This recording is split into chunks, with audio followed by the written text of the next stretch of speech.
Look, in business, or even just managing your own money, you're always facing choices. You need fast, solid ways to figure out if an investment is worth it.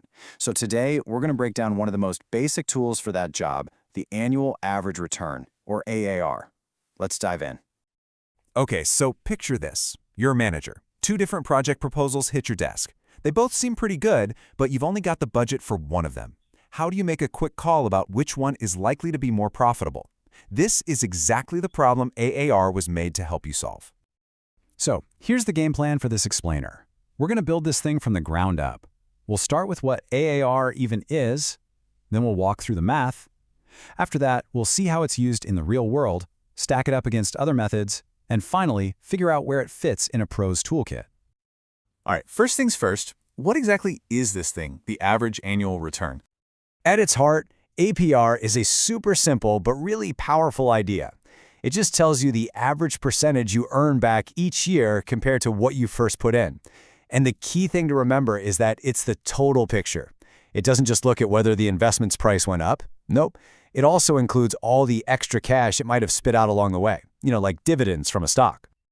Now, don't let the formula on the screen scare you off. The idea behind it is actually super intuitive. It's basically just asking one simple question. After I add up everything I made, what was my average yearly return as a percentage of my original investment? It's a really direct way to measure profitability. Okay, enough with the theory, right? Let's get our hands dirty and actually run the numbers. We're going to walk through a real example so you can see exactly how this works. All right, let's walk through this together. Step one, we grab our numbers. We started with an investment of $100,000 and it ended up being worth $130,000. Easy enough. Step two, we got to add in any income. So this project also paid out $9,000 in dividends. Step three is finding our total gain. That's the final value minus the initial plus those dividends. So $130K minus $100K is a $30K gain, plus that $9K in income gives us a grand total gain of $39,000. And finally, step four, we take that total gain, the $39,000, divided by our initial investment of $100,000, that gives us a 39% return for the whole period. Since it was a 3-year project, we just divide that by 3 to get our average.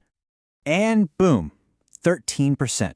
That single number is the punchline. For this project, the investment cranked out an average return of 13% of its original cost every single year for 3 years. It's a clean, simple number that tells you a ton at a glance. Okay, so we've got this number, 13%. So what? Who cares? A number doesn't mean anything without context. How does a real manager actually use a number like this to make a decision? Let's get into that. AAR is actually a bit of a Swiss Army knife. For starters, it's perfect for benchmarking. I mean, it's a no-brainer, right? If Project A has a 9% AAR and Project B only has a 6% AAR, you know which one to look at first. It's also huge for big strategic calls. For instance, if your company has to borrow money at 7% to fund a project, but that project's AAR is only 5%, well, you're literally losing money on the deal before you even start. It also helps folks decide what to keep in their portfolio, and because it's so simple, it's the perfect way to explain how things are going to stakeholders without making their eyes glaze over. Now, this is absolutely crucial to understand. AAR is just one tool in a big financial toolbox. And here's the catch, and it's a big one. Its greatest strength, its simplicity, is also directly tied to its biggest weakness. To make smart decisions, you got to know when to use this simple tool and when you need to grab something more powerful. Okay, this is probably one of the most important slides, so listen up. AR is based on something called accounting profit. Think of that as your on-paper profit. It includes weird expenses that aren't actually cash, like depreciation. A company might say a machine lost $10,000 in value, and that reduces their profit. But think about it. No $100 bills actually flew out of the company's wallet for depreciation. On the other hand, methods like net present value, or NPV, focus on cash inflow, the actual real cash moving in and out. That's a fundamental difference. One is profit on paper, the other is cash in your pocket. This table lays it all out, side by side. You can see AR's strength is that it's easy, but look at its limitation. And here it is, the Achilles heel of AIR. It completely ignores the time value of money. And if you're a business or finance student, you know this is a huge deal. It's the core idea that a dollar today is worth way more than a dollar tomorrow, just because you could invest it. AIR treats a dollar you get in year 1 the same as a dollar you get in year 5, and that's just not reality.